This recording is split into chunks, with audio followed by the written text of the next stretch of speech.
Hello everyone, welcome to judiciary textbook. My name is Deeksha Chaudhary और आज के daily legal update में हम बात करने वाले हैं रिसेंटली एपेक्स कोर्ट के जितने भी सारे जजेस हैं, यानी सुप्रीम कोर्ट के जितने भी जजेस हैं, वो अपने सारे टोटल एसेट्स जो हैं वो डिक्लेयर करने वाले हैं।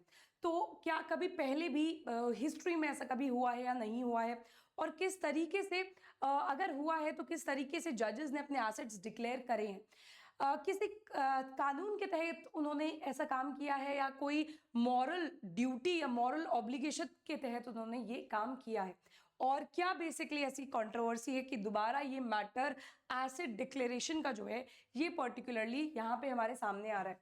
तो देखिए यहाँ पे 1997 के एथिक्स कोड के बारे में हम बात करने वाले हैं, जो इस रेफरेंस में 1997 में जो है यहाँ पे आया था। और ये बेसिकली क्यों किया गया है, जिससे कि जजेस और जुडिशरी जो है वो अकाउंटेबल ठहराई जाए अपने कार्य के लिए। तो बेसिकली स्टार्ट करते हैं यहाँ से। This is my Telegram channel, जो कि आप फॉलो कर सकते हैं मेरे से डायरेक्टली जुड़ने के लिए। यहाँ पे Supreme Court of India has decided that all जजेस including the chief justice of India, तो यहाँ पे चीफ जस्टिस भी इस पर्टिकुलर यहाँ पे इंक्लूडेड है। ठीक है, पहले जो 1997 का हमारे पास कोड था उसमें सिर्फ बाकी सारे जजेस किसको अपनी एसेट्स डिक्लेयर किया करते थे, चीफ जस्टिस ऑफ इंडिया को। बट यहाँ पे चीफ जस्टिस भी अपनी जो एसेट है वो डिक्लेयर करेंगे। Will publicly declare this asset a move to boost the transparency and public trust. तो बेसिकली सारे जजेस ने ये पर्टिकुलर फैसला लिया है कि हम अपना सारा जितना भी हमारे पास एसेट है, जितना भी प्रॉपर्टी है, जितनी भी संपत्ति है, वो हम जनहित में जो है जारी करेंगे। पब्लिक इंटरेस्ट में हम उसको जो है यहाँ पे डिक्लेयर करने वाले हैं। अब ये क्यों है, जिससे कि जुडिशरी में, हमारे न्यायपालिका में पारदर्शिता बनाई जा सके, ट्रांसपेरेंसी लाई जा सके, और पब्लिक का यानी लोगों का जो ट्रस्ट है, जो यहाँ पे फेथ है जुडिशरी में, वो बरकरार रहे। ठीक है, तो यहाँ पे देखिए ये डिसीजन ने हमको यहाँ पे एक मौका दिया है कि हम 1997 का जो यहाँ पे reinstatement of values of judicial life था उसको थोड़ा सा जो है याद रखें, जिससे एक एक्ट था जो एथिकल कॉन्डक्ट एंड अकाउंटेबिलिटी के रिगार्ड में। तो यहाँ पे जो है वॉलेंट्री अडॉप्ट किए जाते थे स्टैंडर्ड, जहाँ पे जुडिशरी यानी जजेस रीइंफोर्स करते थे अपने रोल को as the guardian of constitutional values and public confidentiality. तो बेसिकली देखिए जजेस जो है, क्योंकि उनका काम जस्टिस करने का है, न्याय करने का है, लेकिन देखिए यहीं पे कहीं ना कहीं हमको कभी कभी इस तरीके के जो है यहाँ पे इंसिडेंट्स नजर आते हैं कि लोगों का, पब्लिक का जुडिशरी से ट्रस्ट जो है हमको हिलता हुआ नजर आता है। तो बेसिकली जजेस ने सब ने मिलकर ये डिक्लेरेशन किया है कि भाई देखो, हम अपने एसेट्स जो हैं वो पब्लिक इंटरेस्ट में डिक्लेयर करेंगे, सो दैट लोगों का जो अटूट विश्वास है वो बना रहे। इसके अलावा देखिए what is the matter, basically जो जुडिशियल अकाउंटेबिलिटी है, इससे रिलेटेड क्या मैटर है, how is it important, why is it important. तो जुडिशरी देखिए, ना केवल जुडिशरी का यानी जजेस का काम केवल न्याय करने का नहीं है, लेकिन हमारे संविधान की वैल्यूज को जो है यहाँ पे प्रिजर्व रखने का भी है। Requires height standards of integrity and transparency. तो क्योंकि आप एक जज के पद पे बैठे हैं, तो आपको जो है, आपसे एक्सपेक्ट किया जाता है कि आप highest standards of integrity and transparency जो है वो फॉलो करें। Maintaining public trust is essential to the legitimacy of the judiciary, और जुडिशरी में जजेस के लिए पब्लिक ट्रस्ट होल्ड करना बहुत ज़्यादा इंपॉर्टेंट है। तो देखो यहीं पे एक बार मैं आपको बताना चाहूंगी कि ये डेली लीगल अपडेट प्रोग्राम है जो यहाँ पे टेक्स्ट बुक के द्वारा शुरू किया गया है, और ये पर्टिकुलर सारा PDF रोज आप अपनी व्हाट्सएप या मेल पे ले सकते हैं। अगर आप इसी वीडियो के नीचे जो डिस्क्रिप्शन में एक गूगल फॉर्म दिया हुआ है उसमें अपना डिटेल्स फिलअप कर दे, तो टाइमली मैनर में रोज जो है आपको ये पर्टिकुलर PDF अवेलेबल होगा। तो देखो क्या पर्टिकुलर ट्रिगर इवेंट्स थे। ट्रिगर इवेंट्स मतलब ऐसा क्या हो गया था कि 1997 के बाद अब 2025 में सुप्रीम कोर्ट के जजेस को इस तरीके का कदम उठाना पड़ा। तो देखो करंटली अगर आपको याद हो तो मार्च में जस्टिस यशवंत वर्मा के होम से, जो कि दिल्ली के हाई कोर्ट में एक जज थे, उनके यहाँ से बहुत सारा करेंसी जो है यानी बैंक नोट्स जो है वो पकड़े गए।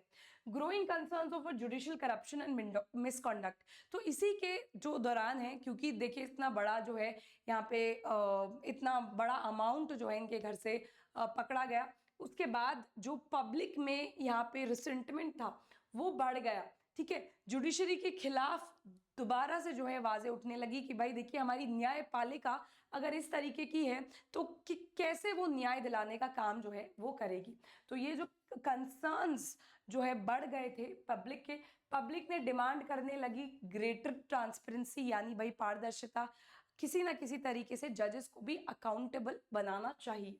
Internal reflection with in the judiciary, ethics framework for judiciary, अगर हम हिस्टोरिकल एस्पेक्ट या हिस्टोरिकल कॉन्टेक्स्ट से अगर इसको देखें तो 1997 में ही जुडिशरी ने पहले वॉलंटरी यानी अपने आप से एक पर्टिकुलर एथिक्स कोड जो है वो अडॉप्ट किया था, जहां पे सारे जजेस मिलके अपनी जितना भी जब भी वो अपॉइंट होते थे तभी वो अपना जितना भी असेट, जितनी भी संपत्ति, जितना भी उनके पास वैल्यू ऑफ मनी या जो भी प्रॉपर्टी था वो पर्टिकुलर चीफ जस्टिस को बताया करते थे। तो यहाँ पे इसको हम कहते थे resentment restatement of values of judicial life, served as the guiding light of judicial conduct. तो ये बेसिकली हर एक पर्सन के लिए, एक जज के लिए अगर वो एक ऑफिस में आ रहा है तो दिस वाज अ पर्टिकुलर यहाँ पे रूल। इंपॉर्टेंट ये है कि first self imposed framework for judicial ethics, not legislated but moral binding upon जजेस। तो ये पर्टिकुलर जो एथिक्स कोड था ये जुडिशरी के द्वारा ही बनाया गया था, ऐसा नहीं था कि किसी कानून के द्वारा या सांसद ने जो है एक कानून पारित किया या फिर जो है यहाँ पे बिल पारित किया, कानून बनाया, इस तरीके से ये एथिक्स कोड नहीं बना था। ये तो जुडिशरी ने ही अपने आप के लिए बनाया हुआ कोड था, ठीक है। इसीलिए ये ऐसा भी नहीं था कि अगर कोई जज नहीं करेगा तो उसको दंड दिया जाएगा, पनिशमेंट दिया जाएगा, कॉन्सिक्वेंसेस होंगे। No, this was just a moral duty, this was just a moral duty. इसके बाद देखिए व्हाट वर द इवेंट्स, ऐसा क्या जो है यहाँ पे इवेंट हो गया था, ऐसी कौन सी परिस्थितियां आ गई थी जिसके बाद जो है 2025 में दोबारा से जजेस को इस तरीके का स्टेप लेना पड़ा। तो देखिए यहाँ पे जस्टिस यशवंत वर्मा के होम से करेंसी मिला, जैसे कि मैंने आपको दोबारा पहले भी बताया। Growing concerns over corruption, public demand for transparency and then internal reflection हुआ सुप्रीम कोर्ट में कि क्या बेसिकली करना चाहिए लोगों का ट्रस्ट दोबारा से जीतने के लिए। तो यहाँ पे ओवरव्यू देखते हैं 1997 के इस particular restatement of values of judicial life के बारे में थोड़ा सा जान लेते हैं, ठीक है। Adopted in full court meeting, 16 guiding principles जो थे वो यहाँ पे इस पर्टिकुलर रीस्टेटमेंट में मौजूद थे। इनका टोटल फोकस इंटीग्रिटी, इंडिपेंडेंस और इम्पार्शलिटी पे था, ठीक है। इसके बाद जो पर्पस था बेसिकली जिससे कि जुडिशरी की डिग्निटी बने रहे, रिस्पेक्टफुल जुडिशरी रहे, create an internal mechanism for accountability. भाई सब लोग अकाउंटेबल होते हैं, अगर मैं कुछ काम कर रही हूँ तो मैं अपने काम के लिए अकाउंटेबल हूँ, आप पढ़ाई कर रहे हो आप अपने पढ़ाई के लिए अकाउंटेबल हो, ठीक है। Every person is accountable in one manner और the other to some other person who is superior to them, ठीक है। तो इसी तरीके से यहाँ पे ये पर्टिकुलर अकाउंटेबिलिटी का ही एक मैकेनिज्म क्रिएट किया गया जहां पे जजेस को अकाउंटेबल बनाया जा सके, separate judiciary from political and financial interest. तो बेसिकली जुडिशरी या फिर जजेस राजनीति से अलग रहें, ये भी एक पर्टिकुलर इंश्योर करने के लिए ये पर्टिकुलर जो थी स्टेप हमारे लिए महत्वपूर्ण था। अब ये 1997 के की प्रिंसिपल्स क्या हैं? नो इलेक्शन या ऑफिस, यानी जजेस जो हैं वो किसी भी तरीके से इलेक्शन में किसी भी ऐसे ऑफिस में भाग नहीं ले सकते हैं। स्टे अवे फ्रॉम पॉलिटिक्स, राजनीति से दूर रहेंगे। अवॉइड इम्प्रोप्राइटरी एंड मेंटेन डिग्निटी, ठीक है। These were some of the key aspects of the 1997 restatement. Original requirement क्या था? जजेस to declare asset to CJI upon assuming office. तो जैसे ही आप ऑफिस में आ रहे हो आप अपने जो भी चीफ जस्टिस है उसको अपने एसेट्स डिक्लेयर करोगे। Declaration were to remain confidential, और ये जो आपने अपने एसेट्स डिक्लेयर करे हैं वो कॉन्फिडेंशियल रहेंगे। ऐसा नहीं है कि पब्लिक इंटरेस्ट के लिए भाई आप आरटीआई फाइल करके सारा उसका जो है एसेट देख सकते हो किसी भी जज का, जी नहीं। This all information will be, this all declaration shall be confidential. अब यहाँ पे की पॉइंट क्या था? Was a private self regulatory measure. तो ये 1997 का कोड था, मैंने पहले भी बताया कोई कानून के तहत जो है प्रिस्क्राइब नहीं था, एक सेल्फ रेगुलेटरी मेजर था जो जुडिशरी के द्वारा ही जो है यहाँ पे बनाया गया था। No public scrutiny involve at any stage, तो पब्लिक का किसी भी तरीके से यहाँ इन्वॉल्वमेंट नहीं था।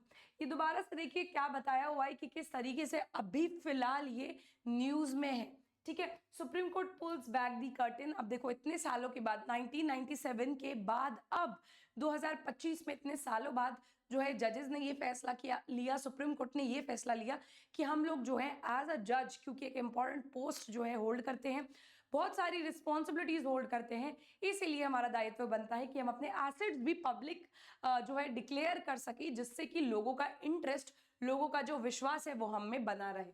Public declaration of asset isn't just a rule change, it's a reassertion of credibility at time when trust is fragile।